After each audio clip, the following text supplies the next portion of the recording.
Elon Musk giving me his complete and total endorsement. I will create a government efficiency commission tasked with conducting a complete financial and performance audit of the entire federal government and making recommendations for drastic reforms. As the first order of business, this commission will develop an action plan to totally eliminate fraud and improper payments within 6 months. This is an order creating and implementing the Department of Governmental Efficiency, known as Doge. It's a big one.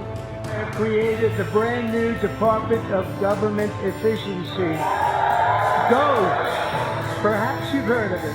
By slashing all of the fraud, waste, and theft we can find, we will defeat inflation, bring down mortgage rates, lower car payments and grocery prices, protect our seniors, and put more money in the pockets of American families. That is going to do more to unleash innovation, to unleash economic prosperity, when you don't have this crushing bureaucracy that answers to nobody sitting on top of the American people. Well, we're talking about hundreds of millions of dollars of money that's going to places where it shouldn't be going. I ran on this, and the people want me to find it.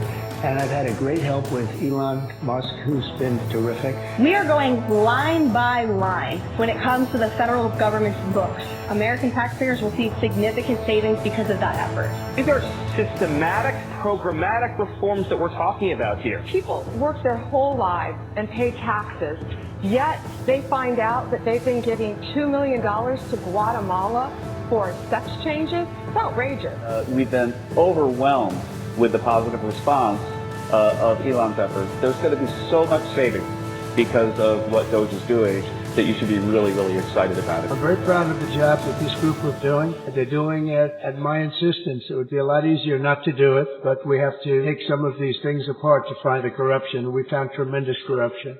Thank you, Elon. A fantastic job. He didn't need this. He didn't need it. And we find out government's a little nasty on occasion. Hello, Peter. Yeah, at times. Hello, President Trump. Government's a little bit nasty, Peter. You haven't noticed that. You've had a charmed life, right? You tell me. Very charmed. I think you've had a charmed life. I think what I'll do, if you don't mind, numbers have just come out which are rather extraordinary, and I thought I'd play a tape of one of the people who I've respected over the years, from Joe Kiernan and Rick Santelli. This just came out, and we'll just play that for a second. Personal income is up 0.8%. That is almost triple the expectations. I'll tell you that the income numbers, really, for the first 4 months of the year, they're stellar. They're really stellar. I mean, I could go back and look at the first 4 months of many different years. Really very strong numbers, and you're right. This administration is criticized for just about everything under the sun. I've never, ever in my lifetime had glimpses into the politics of an administration in the form of transparency like this one. Why don't we be, give credit where credit is due. Income really shooting up. Rick, I also thought everybody was going to get one last order of imports that were going to be tariffed, and they were loading up on things. How the hell they already fix the trade, or not fix it, but to cut it in half? That's crazy. So there wasn't a lot of front loading of things that they needed before the tariffs hit. Yeah, I'll tell you what, it really does call into question some of the conventional wisdoms. And, it's going to be interesting to see what happens next month when we get this number, or we see some of the other numbers like current accounts, see how they fared. Because I don't know, I've been watching these numbers a long time. I don't think I've ever seen the trade deficit cut in half in 1 month. Not bad. Right? Not bad. Come on, guys.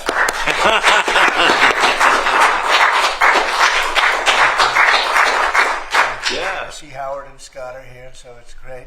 You guys want to stand over here? You might as well. You're the ones that help produce those numbers, and it'll only get better. The tariffs are so important, and that's why we were so happy with the decision yesterday where the tariffs continue, because without the tariffs, our nation would be imperiled. We would really be imperiled. I think I can say that with great surety, Scott and Howard. And so we were very happy to get that decision, that big decision yesterday. And today it's about a man named Elon, and he's one of the greatest business leaders and innovators the world has ever produced. He stepped forward to put his very great talents into the service of our nation, and we appreciate it. And I just want to say that Elon has worked tirelessly helping lead the most sweeping and consequential government reform program in generations. And you know the kinds of things that he's found and his people have found. He's brought a group of very smart people in, and they found things that are pretty unbelievable. I have to say that the numbers that we're talking about are substantial, but they're going to be very much more substantial with time, because many of the things that we're working on right now, we're going to have to remember Elon as we find them, but the numbers could double and triple because many things we don't want to go out with them until we're sure, but we've found things that are unbelievably stupid and unbelievably bad. With the Department of Government Efficiency, Elon's delivered a colossal change in the old ways of doing business in Washington. Doge has installed geniuses with an engineering mindset and unbelievably talented people and computers. I actually asked Elon one time, what's their primary thing? And they have a lot of primary things, all having to do with being smart. But he said the thing that they're really the best at is working with computers, so that they can't be outsmarted by somebody that's not so honest, that happens to also be good with computers, but not as good as these people. But the mindset in the senior ranks of every federal department, and it's really changed. And with Elon's guidance, they're helping to detect fraud/waste and modernize broken and outdated systems. So as you know, we're talking about various systems and changing systems. And, you know, sadly, it takes a long time to do that. You'll change, let's say, a system at IRS and computerize it properly, where the job can be done in 1/10 the time, but it takes sometimes years to rebuild those systems. But we've started, in many cases we've started. I will say that this has less to do with Elon, but the air traffic control systems, we're bidding out to the best companies in the world, those systems right now. They were what the previous administration was horrible what they did. They spent billions and billions of dollars, and in the end, it didn't even come close to working. They tried to hook up wire to copper, and it can't be done. And they just spent billions of dollars and just wasted money. Actually made the system much worse. So we're going to get a brand new modern system. Congress is working with us on that, and we're going to get it done as quickly as we can. But it's in the works, and once it's done, it'll be good for 30 years. But we have a system that's 48 years old and would have a modern computer hooked into a very outdated computer, and they don't hook up. I mean, they didn't hook up. So after spending billions of dollars, they turned on the system, and in never any cases, from local to countrywide, they never worked.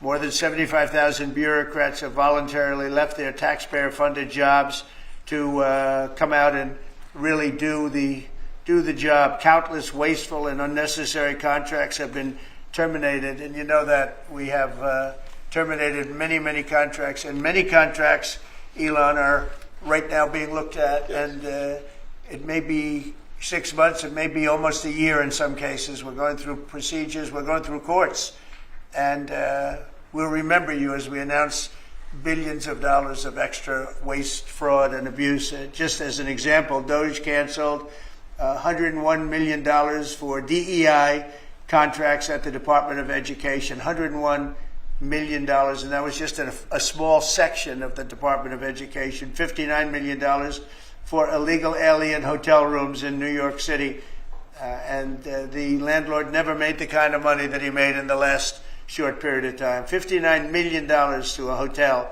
in New York City. $45 million for diversity, equity, and inclusion scholarships in Burma. In Burma, does anyone know about Burma? $42 million for social and behavioral change in Uganda. $40 million to improve the social and economic inclusion of sedentary migrants. I can say it's $2 billion to Stacey Abrams and her environmental movement. There was $100 in the account, and all of a sudden they found $2 billion in the account. And I assume that's being looked at. I don't know. I'm not sure, but I assume that's being looked at. Think of that, $2 billion. And then Lee will tell you there's another one over there for $20 billion being spent on another environmental credit. $20 billion, not 20 million, a lot, not 200,000, which is a lot. So think of it, in her case, you have $100, and now all of a sudden she gets hit with an infusion of $2 billion just before I take office. $20 million for Arab Sesame Street in the Middle East. Nobody knows what that's all about. Nobody's been able to find it. $8 million for making mice transgender. So they spent $8 million on making mice transgender. And those are better than many of the others. I could sit here all day and read things just like that, but we have other things to do. So it's much, much more than just that. We're totally committed to making the Doge cuts permanent and stopping much more of the waste in the months to come. We want to get our great, big, beautiful bill finished and done. After that, we put some of this into the bill, but most of it's going to come later. We're going to have it cauterized by Congress, affirmed by Congress. In some cases, we'll make cuts. In some cases, we'll just use it in a different layer to save the money. But it's hundreds of billions of dollars. Doge has also fully modernized the federal retirement process and continues to work very hard on the IRS modernization. But we're taking that over with Doge. Many of the Doge people, Elon, are staying behind too, so they're not leaving. And Elon's really not leaving. He's going to be back and forth, I think. I have a feeling. It's his baby, and I think he's going to be doing a lot of things. But Elon's service to America has been without comparison in modern history. He's already running one of the most innovative car companies in the world. You look at his factories and compare them with some of the old factories we have, and it's a big difference. And the most successful space company, and I guess in history you would have to say the largest free speech platform on the internet, etc. Yet Elon willingly, with all of the success, he willingly accepted the outrageous abuse and slander and lies and attacks because he does love our country. I know that very much. He loves our country. He comes from another country, a country that's going through trials and tribulations, I would say. But he's all about the USA, and Americans owe him a great debt of gratitude. So I just want to thank Elon for his time as special government employee. Can you imagine? They called him an employee, but it's a special government employee, and for coming and helping us, and he really has changed the mindset of a lot of people. A lot of people thought, maybe we'll cut 1% or 2% or 3%. Then they said, wow, we can cut a lot more than that. And we're going to do it very surgically. We're going to continue on the march. We're making America great again. When I was in Saudi Arabia, and we were in, as you know, three really great countries, predominantly the three. Qatar was great, UAE was great, Saudi Arabia, incredible. Such an incredible experience to be in those three countries. But the Crown Prince of Saudi Arabia, and I must tell you, the great leaders of the other two that we just mentioned, they all said the same thing, that the United States is the hottest country right now anywhere in the world. And 6 months ago, we thought it was dead. It was like a dead country.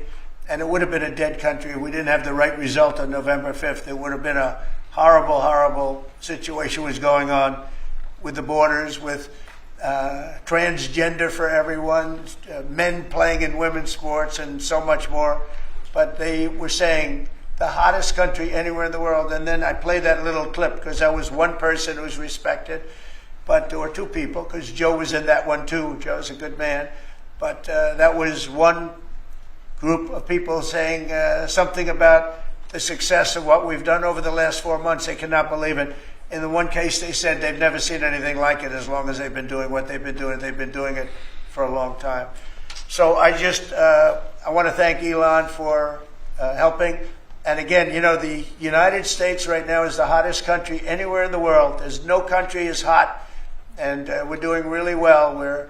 We came, when I left, we had no wars, we had no problems, we defeated ISIS, we rebuilt our military, and we had no inflation.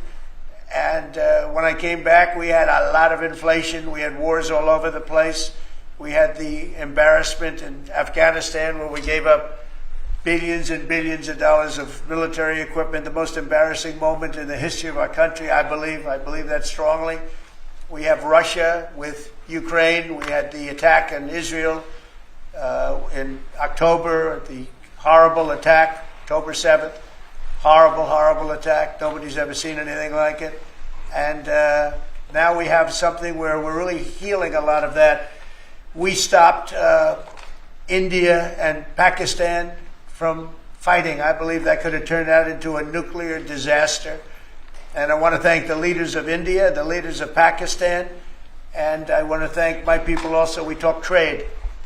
And we said we can't trade with people that are shooting at each other and potentially using nuclear weapons. And they're great leaders in those countries, and they understood and they agreed. And that all stopped, and we're stopping others from fighting also, because ultimately we can fight better than anybody. We have the greatest military in the world. We have the greatest leaders in the world. We put one of them in charge of the Joint Chiefs of Staff, as you know, General Raisin Kane. And we wiped out ISIS, completely wiped out ISIS in 3 weeks. They said it would take 5 years, and we did it in 3 weeks. And that's the way it is, but we don't want to have to use our military. We want to be peace through strength when we can, and that's the way we're going to have it. So I just want to thank Elon and all of his people. Most of those people are staying, almost all of them are staying, and they're going to be with us.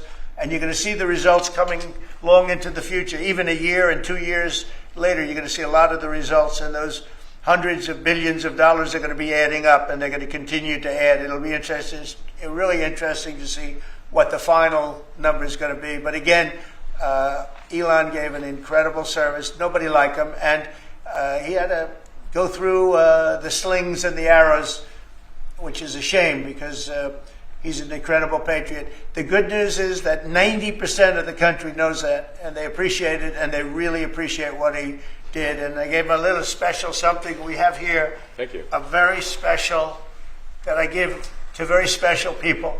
I have given it to some, but it goes to very special people, and I thought I'd give it to Elon as a presentation from our country. Thank you. Thank you, Elon. Thank you. Take care of yourself. Thank you. You see the lock. The lock on this is amazing. That's right. Large lock. Well, let me say perhaps a few words that this is not the end of Doge, but really the beginning. My time as a special government employee necessarily had to end. It was a limited time thing. It's 134 days, I believe, which ends in a few days. So that it comes with a time limit. But the Doge team will only grow stronger over time. The Doge influence will only grow stronger. It's I liken it to sort of Buddhism. It's like a way of life. So it is permeating throughout the government. And I'm confident that over time we will see $1 trillion of savings and a reduction in $1 trillion of waste and fraud reduction. The calculations of the Doge team thus far, in terms of an FY25 to FY26 delta, are over 160 billion, and that's climbing.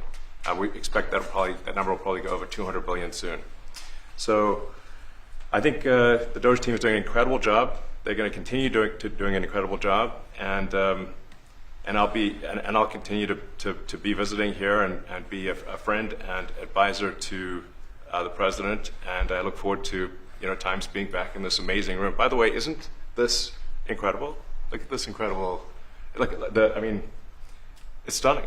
I think the way that the Oval Office, how the president has just completely redone the Oval Office. It's beautiful. I love the gold on the ceiling. Thank you. It's pretty nice. Yeah. It's been there a long time. That was plaster. Nobody ever really saw it. They didn't know the eagle was up there. And we highlighted. It's essentially it's a landmark, a great landmark, and that's 24-karat gold. And everybody loved it. And now they all see it when they come in. So it's been good. The Oval Office finally has the majesty that it deserves, thanks to the president. So I look forward to continuing to be a friend and advisor to the president, continuing to support the Doge team. And we are relentlessly pursuing $8 trillion in waste and fraud reductions, which will benefit the American taxpayer. That's it, really. Thank you, Mr. President. Thank you. Right. Great job. Thank you, President Trump. The president mentioned that you had to deal with all the slings and arrows during your time at Doge. There's this. Some of the people, some of the media organizations in this room were the slingers. Well, so there is a New York Times report today that accuses you of blurring the line between. Is the New York Times, is that the same publication that got a Pulitzer Prize for false reporting on the Russiagate? Is it the same organization? I think it is. I think it is. I think the judge just ruled against the New York Times for their lies about the Russiagate hoax, and that they might have to give back that Pulitzer Prize. That New York Times? Let's move on. Okay. Next question. I got one. President Trump, Biden aides who used to work here are in talks with Republicans in Congress to go and testify about what they did or didn't do to possibly conceal President Biden's decline. Do you think that Dr. Jill Biden should also have to come in and testify about what she did or didn't do? Well, I hate the concept of it. It's the wife of a man who was going through a lot of problems, and everybody that dealt with him understood that. And I guess it came out during the debate loud and clear. That was the biggest signal of all. They have to do what's right. The country was there was a lot of dishonesty in the election, as you know, of 2020. That's been now caught. People understand it. It was a rigged election. And when you go further out, when you see the auto pen, I mean, I think the auto pen is going to become one of the great scandals of all time, because you have somebody operating it or a number of people operating. Because I knew Joe Biden. Joe Biden wasn't in favor of opening up borders, letting 21 million people into this from prisons and mental institutions and gang members. He wasn't into that at all. And you know, who signed these orders, proclamations, and all of the different things that he signed that set our country so far back, that was so bad for our country? With the auto pen, how would it work? Like, we're in the Oval Office right now. If there was a group of rogue staffers that worked for you who wanted to advance a bill or an executive order without your knowledge, how could they do it? How do they do Well, it? it's very hard, because I'd read your newspapers or your media the next day, and I'd say, well, I didn't approve that, and I would find it. I mean, they wouldn't get away with it for long, because I'd say, I never signed that. Who the hell signed that? Auto pens, to me, are used to sign letters to people, because we get, I think they said 20,000 letters a week, and you like to be able, when somebody takes the time to write a letter, it's nice to sort of write back. And auto pens are meant for that. Auto pens are not meant to sign major proclamations or tax cuts or borders, anything having to do with the border, which is so important. And if it happened on my watch, I would be able to see it, because the next day or sooner I'd be reading about something that I knew nothing about, and who the hell signed this? So I almost never used the auto pen. In fact, yesterday I was signing about 81, I think it was 81 proclamations and statements to people that I think should be signed by us. I think when you write letters to foreign dignitaries or presidents or prime ministers, you should be signing those letters, not done with auto pens. I understand he signed almost everything with an auto pen. It's a very dangerous thing. It really means you're not president. Whoever operated the auto pen, and we think we know who that is, and it was actually more than one person, but that's not what the presidency is all about. I hardly used to hear that. Are you reinstate the tariffs on China? You said that they violated the agreement with the U.S. Well, they did. They violated a big part of the agreement we made. You know, if you read that whole statement, I was very nice to them. I helped them because they were in trouble with the stoppage of a massive amount of business. But I'm sure that I'll speak to President Xi, and hopefully we'll work that out. But yeah, it's a violation of the agreement. Yeah, please. Mr. President, can you give us an update to the latest ceasefire agreement that Israel has agreed to, but Hamas is still considering? Well, they're very close to an agreement on Gaza, and we'll let you know about it during the day or maybe tomorrow, and we have a chance of that. And I think we have a chance of making a deal with Iran also. They don't want to be blown up. They would rather make a deal, and I think that could happen in the not too distant future. That would be a great thing if we could have a deal without bombs being dropped all over the Middle East. That would be a very good thing. They can't have a nuclear weapon. We want them to be safe. We want them to have a very, very successful nation. Let it be a great nation, but we can't have that. They cannot have a nuclear weapon. It's very simple. And I think we're fairly close to a deal with Iran. Mr. Musk, a question for Elon. Yeah, please. You said just now that you look forward to being a friend and advisor to the president. So do you expect to continue advising the president and Doge informally, or are you going to sort of shift your focus entirely to your companies? Well, I expect to continue to provide advice whenever the president would like advice. I hope so. I mean, yeah, I expect to remain a friend and an advisor, and certainly if there's anything the president wants me to do, I'm at the president's service. Mr. Musk, on Doge, you said that there was $1 trillion promise for cuts from Yes, I think we do expect over time to achieve the $1 trillion. But what have you found in your time here was the biggest roadblock to getting those cuts? Was it the cabinet, or was it Congress, or something else? What was the biggest roadblock from your work? It's mostly just a lot of hard work. It's really not any one person or Congress. It's going through really millions of line items and saying, does each one of them make sense or does not make sense? Obviously, at times when you cut expenses, those who are receiving the money, whether they're receiving that money legitimately or not, they do complain. And you're not going to hear someone confessing that they received money inappropriately. Never. They're going to always say that they received money appropriately for an important cause. Naturally, that's what you'd expect. So we just have to. It's just a lot of work going through the vast expenses of the federal government and just really asking questions. What's this money for? Are you sure it's actually being used well? Many times we can't even find anyone who defends it. So for a lot of the expenses, there is actually no defender at all. And then we have to just work through the process of stopping the spending, where there's often literally no defender. Nobody even knows why the money is being spent. It's truly absurd. I mean, we find situations where there are millions of software licenses with 0 people using them. 0. Exactly. This is the quizzical expression. You're like, surely, if there's millions of software licenses, someone should be using them. No, and then we've got to go through the process of saying, okay, look, if no one's using the software, we need to terminate this software license agreement. That's everywhere in the government, by the way. Mr. Musk, what do you think would be easier, colonizing Mars or making the government efficient? It's a tough call, but I think colonizing Mars and making life multiplanetary is harder. And as I said, we do expect to achieve over time the $1 trillion of savings. We can't do it in like a few months, but if you say by I think the official end of Doge, which the president may choose to extend, is the middle of next year. If you say by the middle of next year, with the support of the president and Congress, could we achieve $1 trillion of savings? I think so. We're on track to do so. Do you have faith that Congress is going to Go ahead. Mr. President, you had mentioned earlier in the week that Doge had become a whipping boy, and as the president mentioned, you went through a lot to go through this process. Yes. Was it worth it for you, and what would you change? Yes, so what we found was happening was that if there were any cuts anywhere, then people would assume that was done by Doge. And so we became like essentially the Doge boogeyman, where if any cut anywhere would be ascribed to Doge.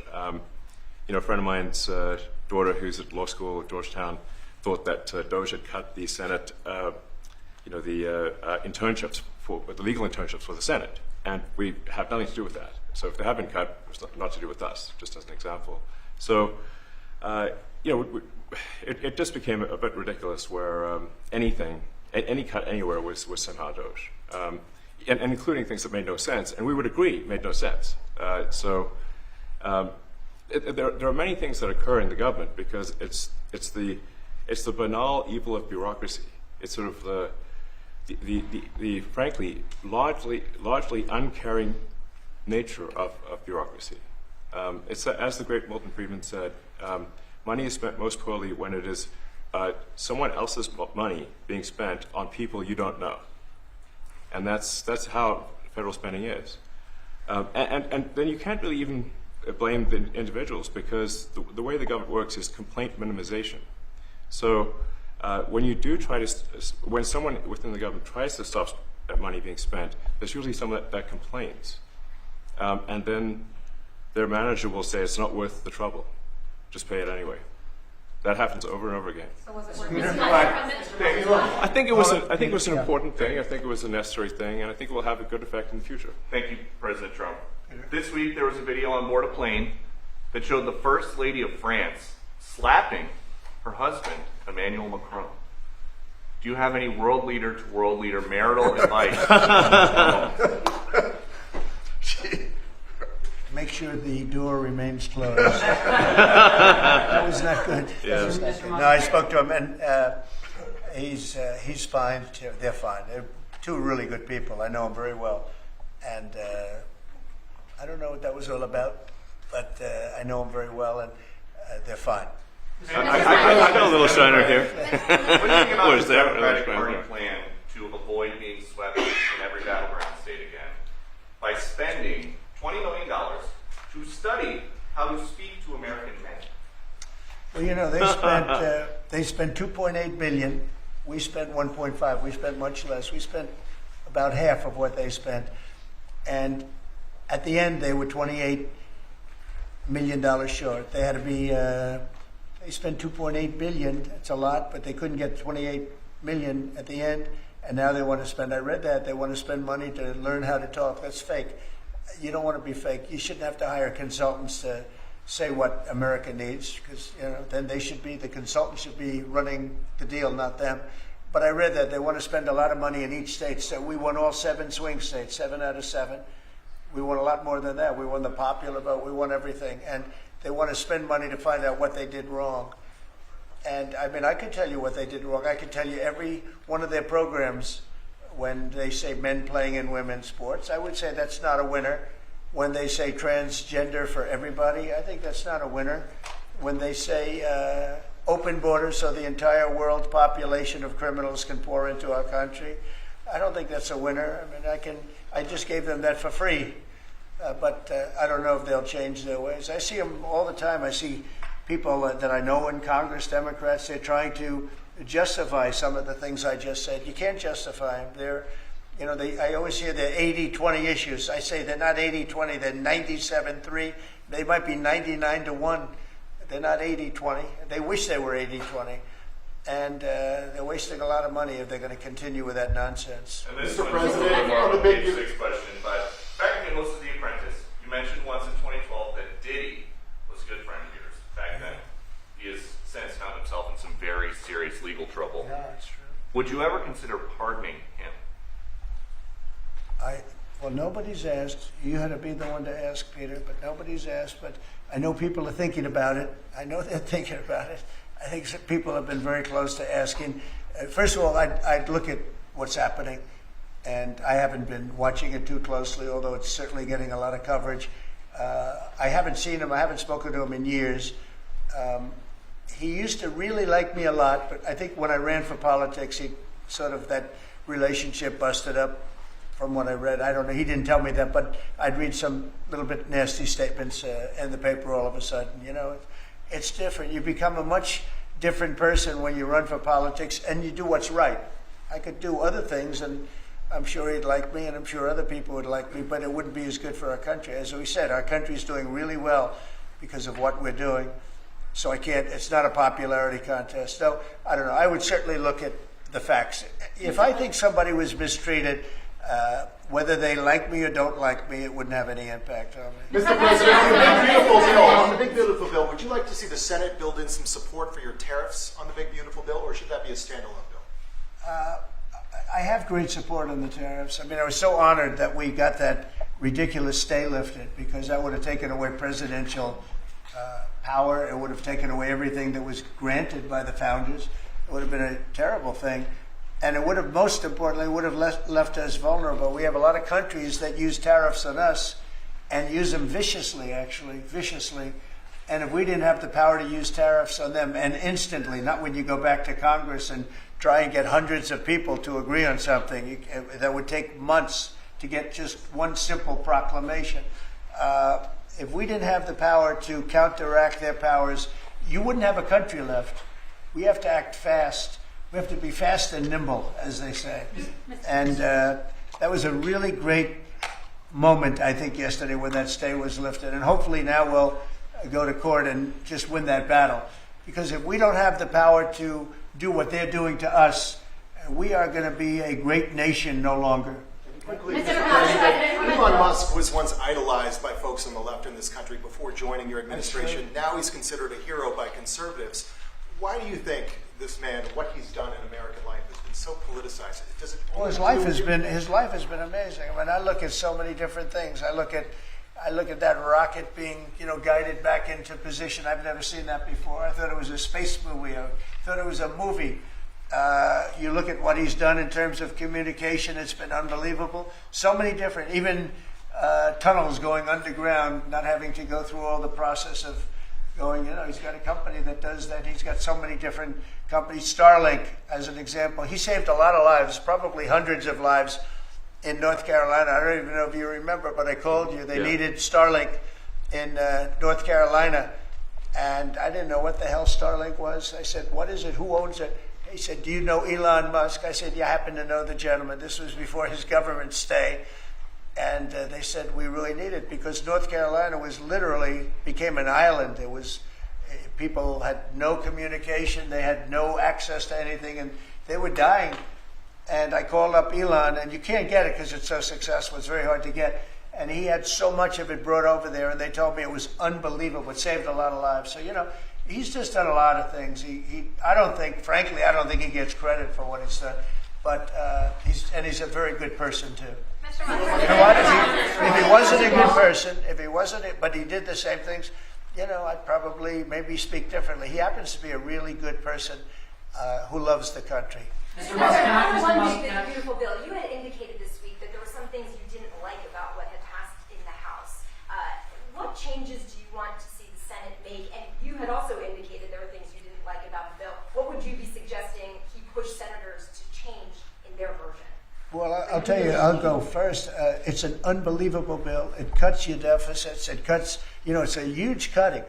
But there's things I'd like to see maybe cut a little bit more. I'd like to see a bigger cut in taxes. It's going to be the largest tax decrease or cut in the history of our country. I'd like to see it get down to an even lower number. I was shooting for a slightly lower number. I would have liked to have done that. But with all of that being said, when you look at the tax cut and the fact that the original tax cut, which made us so successful, we had the most successful 4 years in the history of our country, the economy, and this is going to be even better. And you see that by the reports that came out just yesterday or tonight. I guess they were released this morning at 8 o'clock. You see the kind of numbers where somebody that's a pro is like, whoa, I haven't seen numbers like this since I've been doing this. These are human emotions of professionals that have never seen numbers like, and we've just started. The bill is a great bill. It's going to be jiggered around a little bit. It's going to be negotiated with the Senate, with the House. But the end result is it extends the Trump tax cuts. If it doesn't get approved, you'll have a 68% tax increase. You're going to go up 68%. That's a number that nobody's ever heard of before. You'll have a massive tax increase. If it does get approved, you'll have a large tax cut, the largest we've ever had. When you add the past tax cuts that we got you, the Trump tax, they call them the Trump tax cuts. It's an amazing bill. It does amazing things. With all of that, it's going to be adjusted a little bit over the next coming weeks, and I think it's going to be passed. The Republicans want to pass it. With all of the great things it does, including an extension of debt, it's the extension. We have to extend the debt. If we don't extend debt, we're in default. Now, the Democrats might like our country to be in default, but in 250 years, we've never been in default. That was handed to them by a very well-meaning man that gave it to them because he thought it was the right thing to do. It could have been their problem before the election, but this man thought it was the right thing to do, and he was well-meaning.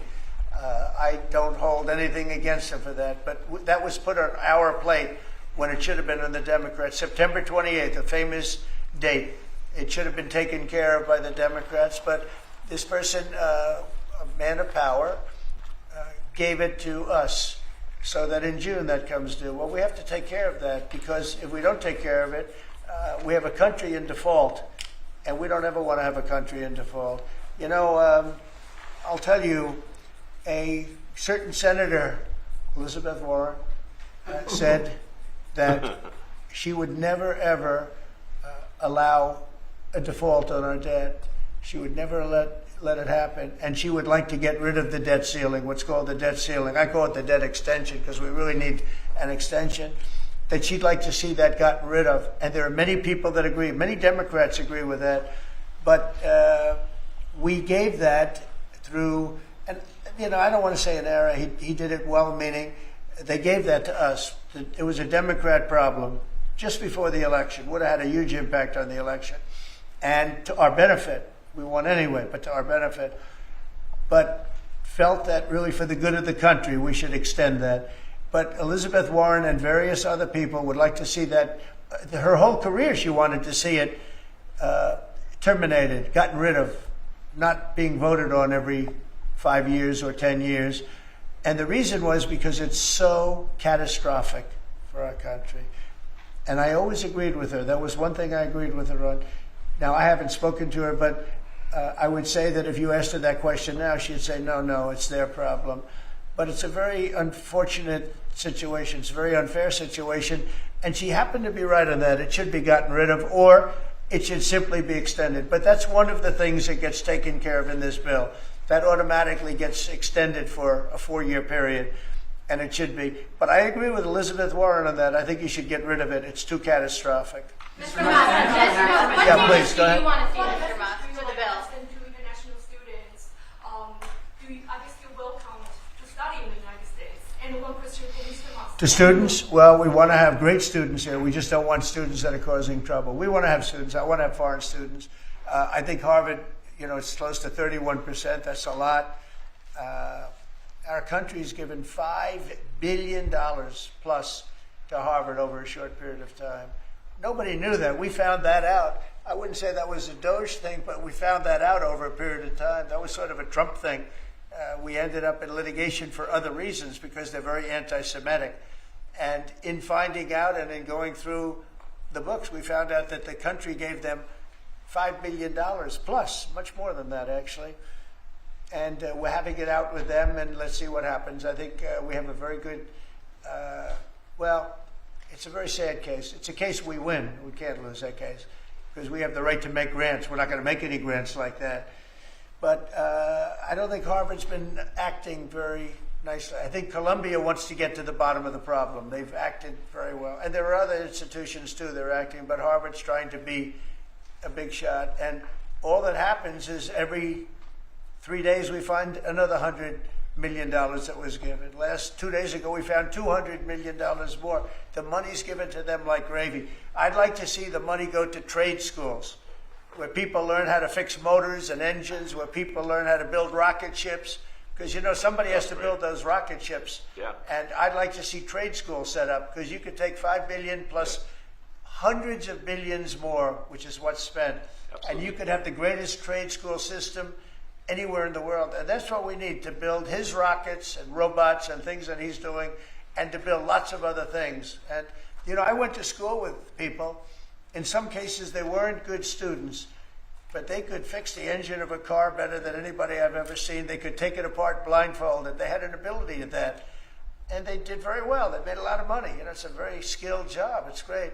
But I'd like to see a lot of money going into trade schools. I've always felt that. And we probably found our pot of gold, and that's what's been wasted at places like Harvard. And the money's been wasted. Yeah, please. Yeah. I wanted to ask quickly, Mr. Musk, is your eye okay? What happened to your dry? I noticed there's a juice there. Well, it wasn't. I wasn't anywhere near France, so.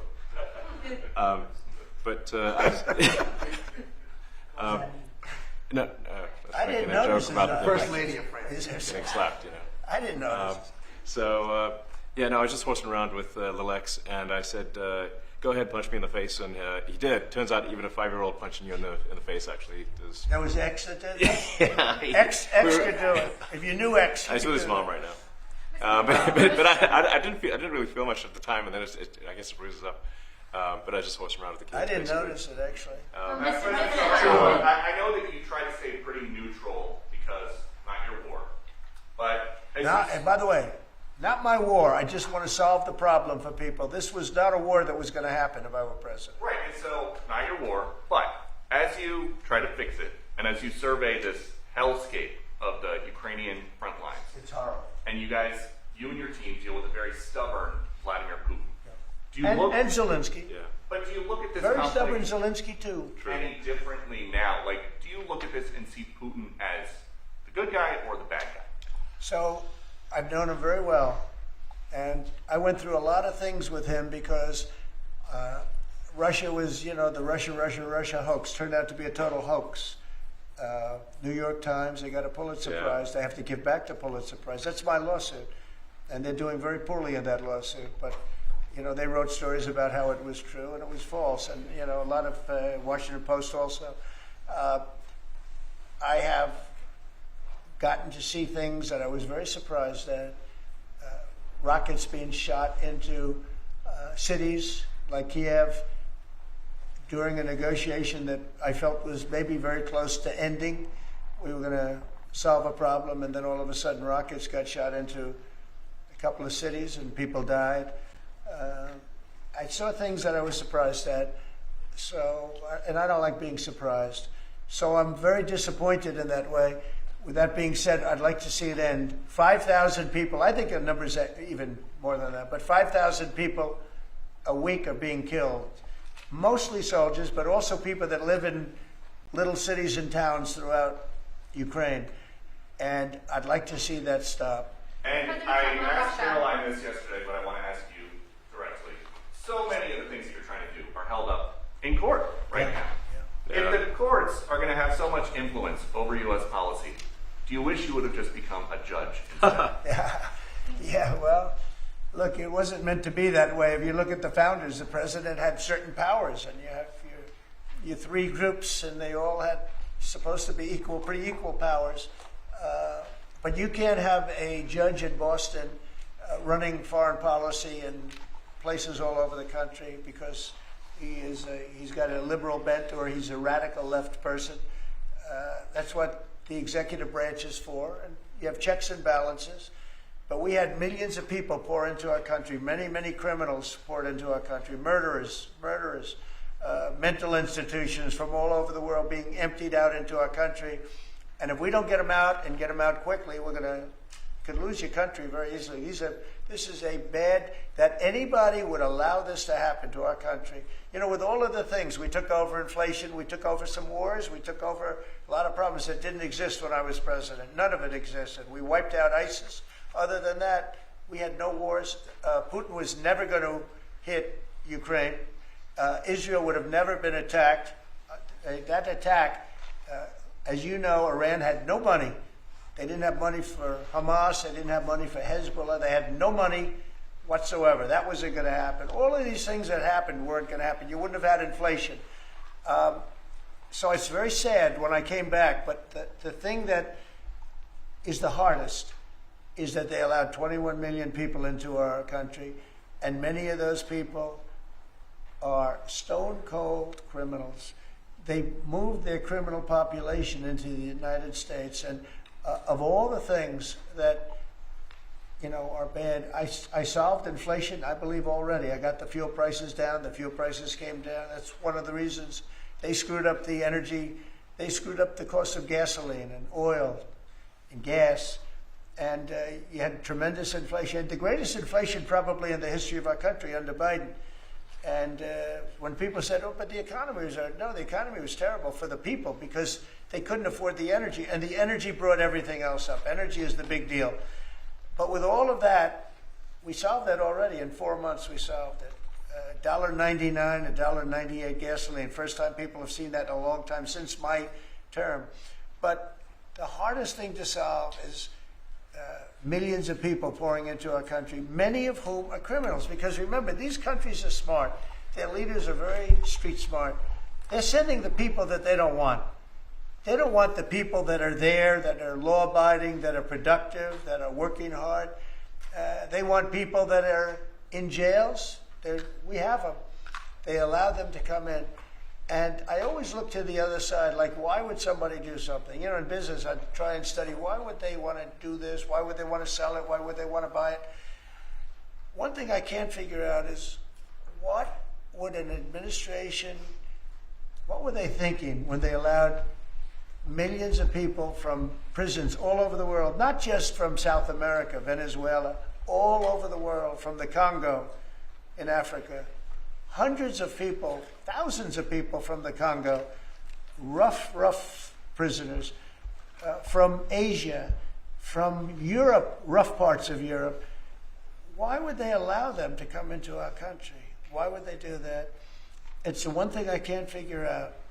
And I don't believe it was Joe Biden. I really don't. I mean, look, he's been a sort of a moderate person over his lifetime, not a smart person, but a somewhat vicious person, I will say. If you feel sorry for him, don't feel so sorry because he's vicious. What he did with his political opponent and all of the people that he hurt a lot of people, Biden. And so I really don't feel sorry for him. But he wasn't a person that would allow murderers to come into our country. He wasn't a person that was in favor of transgender for anybody that wanted it, take kids out of families, et cetera, et cetera. So I just don't understand why a thing like this, how a thing like this could have been allowed to happen. Very sad. It's very sad for our country. If I could add something to that, which is, I think the fundamental moral flaw of the left is empathy for the criminals and not empathy for the victims. Empathy for the criminals, but not empathy for the victims.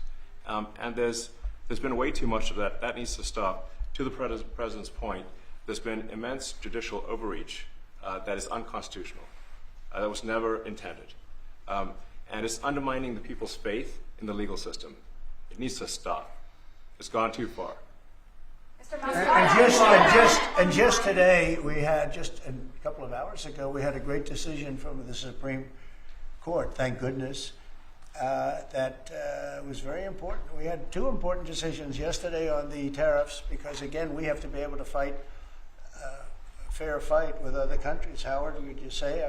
We have to be able to use tariffs to fight people that use tariffs on us. I mean, if we didn't have that power of tariffs, we would economically be destroyed as a country because they will destroy us. Other countries will destroy us with unchecked tariffs. We can check them when we have the use. They tried to take that power away from us. And if you take that power away, we're not going to have a country. We won't have an economically viable country.